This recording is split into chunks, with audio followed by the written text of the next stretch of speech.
सामान्यतया एउटा प्रोग्रामरले कोड लेख्दाखेरि नि त्यहाँ एउटा छुट्टै लेभलको के भन्छ प्रिसिजनको अपेक्षा हुन्छ नि हैन र? एकदम। त्यो त अब पूर्ण रूपमा बाइनरी कुरा हो नि त। हो नि। या त कोड चल्छ या त चल्दैन। इन्जिनियरिङको यो पाटोमा नि सही र गलत छुट्याउन कुनै गाह्रो नै पर्दैन के। प्राविधिक कुराहरूमा ठ्याक्कै त्यस्तै स्पष्टता हुन्छ। यदि कोडमा कुनै बग छ भने कम्पाइलरले सिधै रातो धर्को देखाइदिन्छ। यहाँनिर गल्ती छ भनेर ठ्याक्क भनिदिन्छ। त्यही त। तर जब हामी यो सूचना प्रविधिको सोशल एन्ड प्रोफेसनल इस्युज अर्थात् नैतिकताको सञ्जालमा छिर्छौँ नि त्यहाँ त अचानक त्यो कम्पाइलरै बिग्रिएको जस्तो महसुस हुन्छ हैन? एक्ज्याक्टली। सही र गलतको बीचमा एउटा ठूलो ग्रे एरिया आउँछ के। र आजको यो हाम्रो गहिरो छलफलमा हाम्रा स्रोत सामग्रीहरू विशेष गरी स्पिड विषयका पुराना प्रश्नपत्रहरू हेर्दा पास्ट पेपर्सहरूमा त यस्ता एथिकल दुविधाहरू अर्थात् एथिकल मडी वाटर्स त कति भेटिन्छन् नि। हो। अनि आजको यो छलफल अझ धेरै विशेष छ है। साँच्चै किन नि? किनभने यो एउटा नियमित सेसन मात्र नभएर ऋषभको तर्फबाट आफ्ना सम्पूर्ण साथीहरू र बीईआईटी फ्याकल्टीका विद्यार्थीहरूको लागि तयार पारिएको एउटा स्पेशल गिफ्ट हो। वाउ, त्यो त एकदमै राम्रो सोच हो। हो नि। विशेष गरी एनसीआईटी र अन्य सम्पूर्ण कलेजका बीईआईटी 8 सेमेस्टरका विद्यार्थीहरू जो आफ्नो सेकेन्ड लास्ट एक्जामको तयारी गर्दै हुन्छ। Exactly. Social and professional issues in IT, जसलाई छोटकरीमा हामी स्पिट पनि भन्छौँ, उहाँहरू सबैलाई ग्रेजुएसनको ठ्याक्कै सङ्घारमा पुगेकोमा धेरै धेरै बधाई र यो परीक्षाको लागि गुड लक पनि भन्न चाहन्छु। मेरो तर्फबाट पनि सम्पूर्णलाई गुड लक। 4 वर्षको लामो यात्रापछि यहाँसम्म आइपुग्नु भनेको आफैमा एउटा ठूलो अचिभमेन्ट हो नि त। एकदम। अब ती ओल्ड क्वेसनहरू पल्टाएर हेर्ने हो भने नि त्यहाँ एउटा यस्तो सेक्सन छ जसले धेरैलाई अलिकति तर्साउँछ के। मलाई थाहा छ कुन सेक्सन भन्नुभएको। केस स्टडिज हैन त? त्यही त। 15 मार्क्सका लामा लामा कथा जस्ता हुन्छन्। आजको हाम्रो मुख्य मिसन नै यही स्पिडको केस स्टडिजलाई डिकोड गर्नु हो।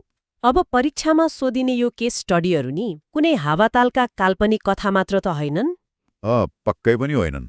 स्रोत सामग्रीको विश्लेषण गर्दा हामीले के देख्छौँ भने यी प्रश्नहरूले विद्यार्थीलाई वास्तविक संसारका एकदमै जटिल समस्याहरूमा राखेर उनीहरूको डिसिजन मेकिङ क्षमता जाँच्न खोजेका छन्। अनि केस स्टडी कसरी सल्भ गर्ने भनेर सिक्नु अघि एक्जाममा कस्ता खालका केस स्टडिजहरू रिपिट भइरहेका छन् भन्ने प्याटर्न बुझ्नुपर्छ जस्तो लाग्छ मलाई। एकदम सही कुरा। पुराना प्रश्नपत्रहरूको चाङ हेर्दाखेरि मुख्यतया 4वटा कोर थिमहरू बारम्बार दोहोरिएको देखिन्छ है। त्यो पहिलो थिम चाहिँ के हो त? पहिलो थिम हो प्रोफेसनल एथिक्स र इन्टेलेक्चुअल प्रपर्टी अर्थात् आईपी। यसको कुनै एक्जाम्पल छ स्रोत सामग्रीमा? छ नि। जस्तै 2019 को एउटा प्रश्नमा ज्यान र कितको कथा छ के। ज्यानले आफू ग्रेजुएट स्टुडेन्ट हुँदाको अनपब्लिस्ड पेपरलाई अपडेट गर्छ, तर अनुसन्धानमा कुनै कामै नगरेको किथलाई पनि को अथरको रूपमा राखिदिन्छ के, ताकि किथले युनिभर्सिटीबाट टेन्योर पाओस्।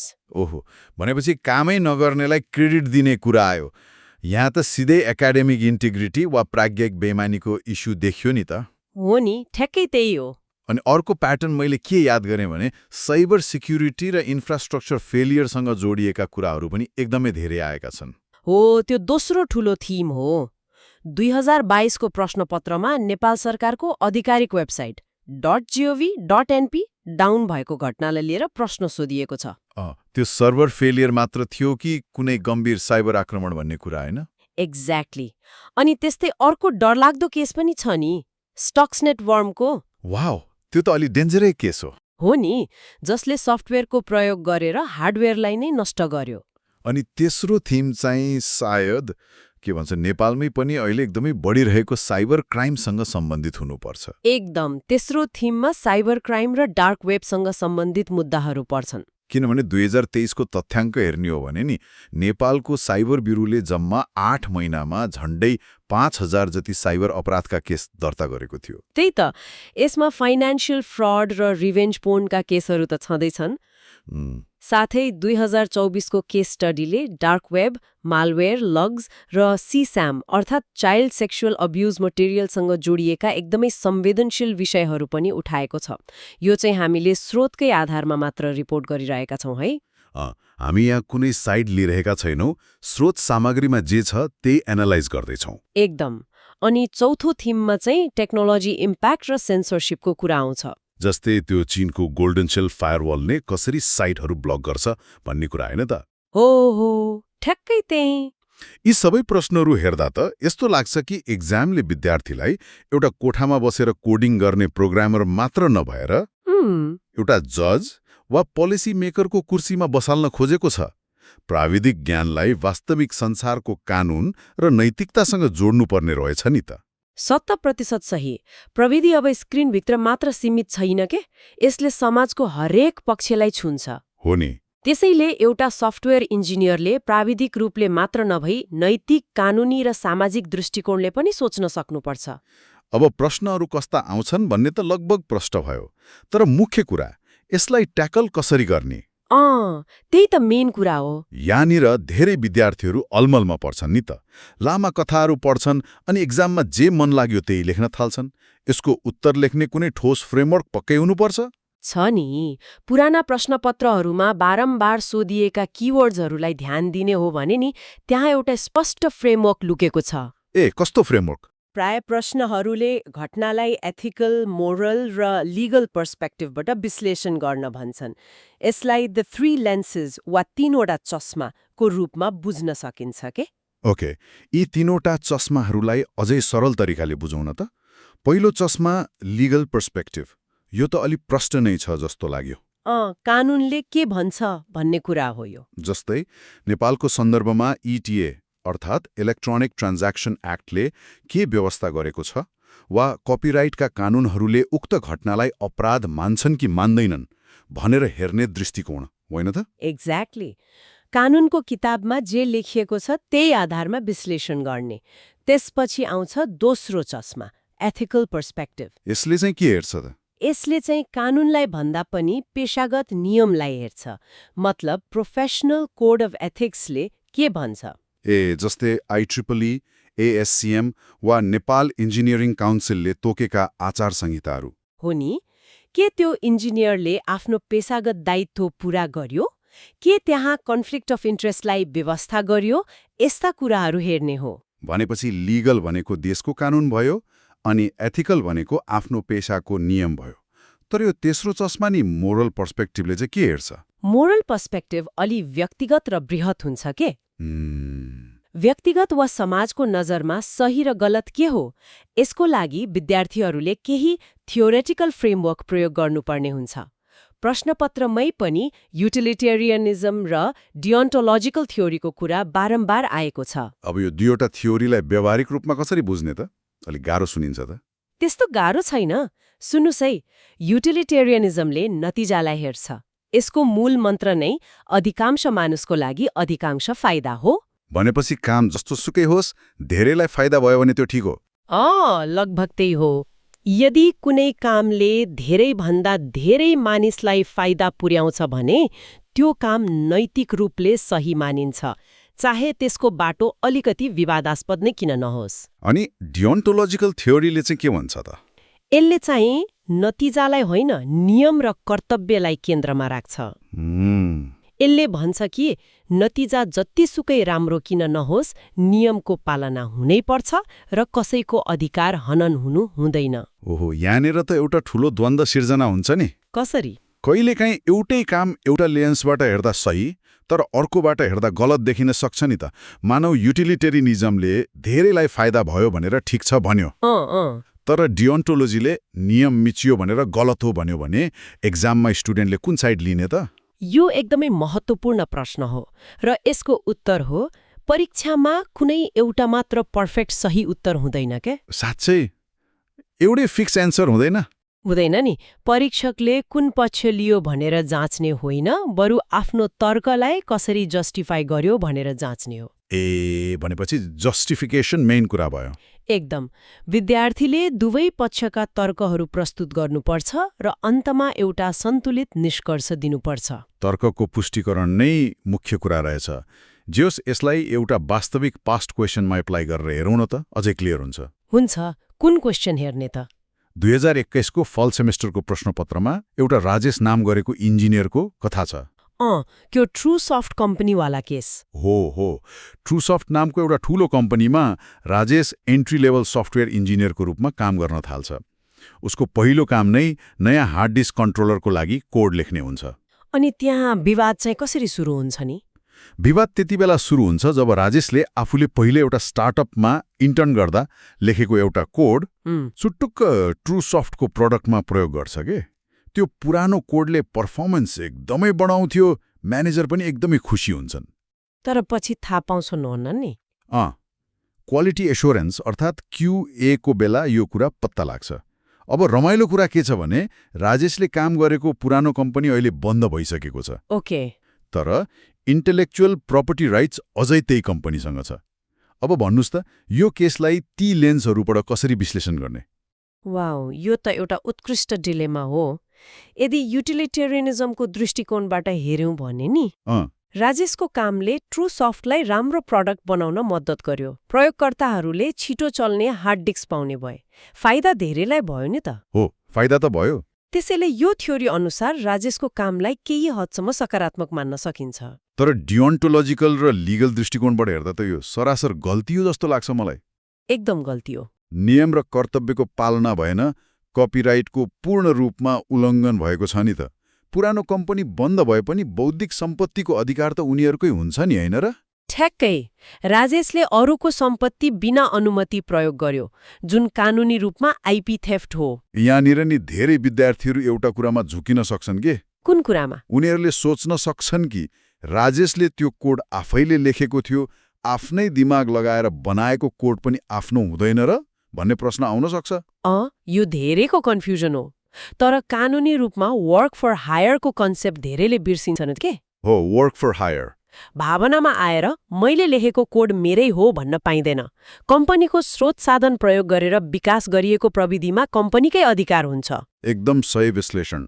राजेशले यहाँ कन्फ्लिक्ट अफ इन्ट्रेस्ट र कपिराइट लज दुवैको व्यवस्था गरेको देखिन्छ।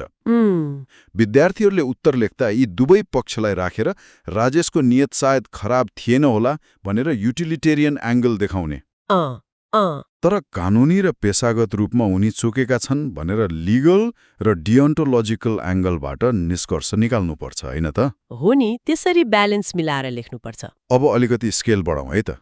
राजेशको व्यक्तिगत नैतिकताबाट माथि उठेर राष्ट्रिय र अन्तर्राष्ट्रिय स्तरका मुद्दाहरूमा प्रवेश गरौँ। हुन्छ। स्रोत सामग्रीमा दुईवटा एकदमै सान्दर्भिक केसहरू छन् के। पहिलो 2022 को प्रश्न, जसमा नेपालका .gov.np वेबसाइटहरू डाउन भएको घटना उल्लेख छ। त्यो केस त निकै चर्चामा थियो। आधिकारिक रिपोर्टले GIDCमा सर्भर फेलियर बन्छ, तर ह्याकरहरूको आशंका पनि छ नि त्यहाँ। अनि अर्को अन्तर्राष्ट्रिय केस नि 2025 को प्रश्नमा स्टक्सनेट वर्मको कुरा छ। इरानको न्युक्लियर सुविधाहरूलाई लक्षित गरिएको यो मालवेयर। यी दुई फरक घटना भए पनि नि यस्ता पूर्वाधारसँग जोडिएका केसहरूमा मुख्य थीम एउटै लाग्छ मलाई त। हो, यी दुवै केसमा सोधिने साझा र महत्त्वपूर्ण प्रश्न भनेको हु इज रिस्पोन्सिबल र is it a computer crime भन्ने नै हो। नेपालको केसबाट सुरु गर्दा नि सरकारी वेबसाइट डाउन हुँदा देशको सम्पूर्ण काम ठप्प हुन्छ। राजधानी विभाग, अध्यागमन सबै रोकिन्छन्। त्यही त। यदि यो साँच्चै सर्भर फेलियर मात्र हो भने पनि यसले आइटी पर्सनलको अकाउन्टेबिलिटीमाथि ठूलो प्रश्न खडा गर्छ के। ब्याकअप प्रणाली किन थिएन? हो नि। तर यदि यो साइबर आक्रमण हो भने यो त सिधै नेशनल सिक्युरिटीको गम्भीर मुद्दा बन्छ। अनि स्टक्सनेटको कुरा गर्दा यो त सामान्य भाइरस जस्तो डाटा चुड्ने मात्रै थिएन नि। एकदमै फरक लेभलको थियो त्यो। यसले त कसरी काम गर्यो भनेर हेर्दा झन् आङ सिरिङ हुन्छ के। यसले विन्डोजका 0 डे भल्नरेबिलिटिज प्रयोग गरेर सिमन्सको स्काडा सिस्टमभित्र प्रवेश गर्यो। अनि सेन्ट्रिफ्युजहरूलाई अपरेटरहरूले थाहा नै नपाउने गरी यति तीव्र गतिमा घुमायो कि तिनीहरू भौतिक रूपमै नष्ट भए के। वाउ, त्यही भएर यो केस यति महत्त्वपूर्ण छ। सफ्टवेयरको कोड लेखेर फलामको मेसिन पड्काउनु भनेको साइबर युद्धको एउटा नयाँ युगको सुरुवात थियो नि त। साँच्चै हो। यसले डिजिटल संसारबाट बाहिर निस्केर फिजिकल वारफेयरको रूप लियो। केस स्टडीमा सोधिएको छ कि यो कम्प्युटर अपराध हो? अनि लिगल लेन्सबाट हेर्दा के देखिन्छ त? कानुनी लेन्सबाट हेर्दा कसैको प्रणालीमा बिना अनुमति प्रवेश गर्नु र क्षति पुर्याउनु अपराध नै हो। तर यो कुनै व्यक्तिगत ह्याकरले नभई स्टेट स्पोन्सर्ड आक्रमण भएको मानिन्छ नि त, जसले गर्दा अन्तर्राष्ट्रिय कानूनहरू यहाँ मौन जस्तै देखिन्छन्। भनेपछि यस्तो विशाल विषयमा परीक्षा हलमा बसेर विद्यार्थीले के लेख्ने त? यसमा विद्यार्थीले आईटी पोलिसी, सिस्टम भल्नरेबिलिटिज र नैतिकतालाई जोड्नुपर्छ जस्तो लाग्छ। जस्तै 0 डे भल्नरेबिलिटी फेला पार्दा त्यसलाई सुधार्न, प्याच बनाउनुको सट्टा पाटो पनि छ है, जुन 2023 र 24 का पुराना प्रश्नहरूमा बारम्बार देखिएको छ। कुन पाटो? साइबर क्राइम र डार्क वेबको पाटो। नेपालकै कन्टेक्स्टमा साइबर ब्युरोमा 8 महिनामै करिब 5000 केस दर्ता हुनुले समाज कसरी डिजिटल रूपान्तरण हुँदैछ र अपराधको प्रकृति कसरी बदलिँदैछ भन्ने देखाउँछ नि त। हो नि। 2024 को केस स्टडीमा उल्लेख गरिएका रेड स्टिलर वा पोसाइडन जस्ता इन्फर्मेसन स्टिलिङ मालवेयरहरूले प्रयोगकर्ताको डाटा चोरेर डार्क वेबमा बेच्छन् नि।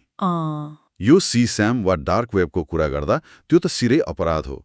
तर केस स्टडीमा चाहिँ आईटी पर्सनलको भूमिका किन सोधिन्छ त? प्लेटफर्म बनाउने डेभलपर कसरी जिम्मेवार हुन्छ?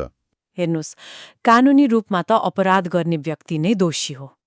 त केस स्टडीले एउटा डेभलपर वा सेक्युरिटी एक्सपर्टको एथिकल अब्लिगेसन वा नैतिक दायित्वलाई औल्याउँछ के? भनेपछि मैले त कोड मात्र लेखेको हो भनेर पन्छिन मिल्दैन। एक्ज्याक्टली। यदि कुनै प्लेटफर्म वा सफ्टवेयर यस्ता गैर कानुनी र गम्भीर अपराधको लागि प्रयोग भइरहेको छ भने त्यहाँ ड्युटी अफ केयरको कुरा आउँछ। प्रविधिको विकास र त्यसले समाजमा ल्याउने असर बीचको सन्तुलन कायम राख्नु एउटा प्रोफेसनलको दायित्व हो नि त। अनि सेन्सरशिपको कुरा पनि छ नि। चीनको गोल्डन शील्डले धार्मिक र राजनीतिक साइटहरू ब्लक गर्ने केस। यो पनि अर्को ठूलो विषय हो। यहाँ त अघि हामीले कुरा गरेको युटिलिटेरियन र डियोन्टोलोजिकलको प्रत्यक्ष लडाईँ देखिन्छ नि। एकातिर सरकारले सामाजिक सद्भाव बिग्रिन नदिन वा राष्ट्रिय सुरक्षाको नाममा साइट ब्लक गर्छ, जसलाई युटिलिटेरियन दृष्टिकोणबाट सही साबित गर्न खोजिन्छ। तर अर्कोतिर हेर्ने हो भने डियोन्टोलोजिकल दृष्टिकोणबाट त मानिसको सूचना पाउने मौलिक अधिकार अर्थात् राइट टु इन्फर्मेसनको सिधै हनन हो नि यो त। एकदम। यहाँ एक्युरेसी भर्सेस डेमोक्रेसी र सेन्सरशिपको ठूलो द्वन्द्व छ के। अनि विद्यार्थीले यसमा कसरी लेख्ने त? विद्यार्थीले यसमा आफ्नो विचार राख्दा यी दुवै पक्षका तर्कहरूलाई सन्तुलित रूपमा प्रस्तुत गर्न सक्नुपर्छ। सरकारको सुरक्षा चासो र नागरिकको स्वतन्त्रता बीचको रेखा कहाँ कोर्ने भन्ने कुरा नै यो केस स्टडीको चुरो हो। वाउ, यो छलफलले त केस स्टडीहरूको एउटा एकदमै बलियो माइन्ड म्याप नै तयार पार्यो जस्तो लाग्छ मलाई। मलाई पनि त्यस्तै लाग्दैछ। अब हामी अन्त्यतिर आइसकेका छौं। अघि हामीले सुरुमा कुरा गरेको त्यो कम्पाइलरको उदाहरणलाई फेरि एकपटक सम्झने हो भने नि, नैतिकताको संसारमा कम्पाइलरले ठ्याक्कै गल्ती नदेखाए पनि त्यो मडी वाटर्सलाई छान्ने फिल्टरहरू भने हामीसँग पक्कै रहेछन् नि। हो, ती फिल्टरहरू नै हाम्रा 3 लेन्सेस हुन्, लिगल, एथिकल र मोरल। केस स्टडी सल्भ गर्ने मुख्य कुरा नै कथाभित्र लुकेको कोर कन्फ्लिक्ट वा मुख्य समस्या पहिचान गर्नु हो। त्यो आइपीको विवाद हो कि प्राइभेसीको हनन हो कि सेक्युरिटीको कमजोरी हो वा सेन्सरशिपको मुद्दा हो भनेर चिन्नु पर्यो। एक्ज्याक्टली।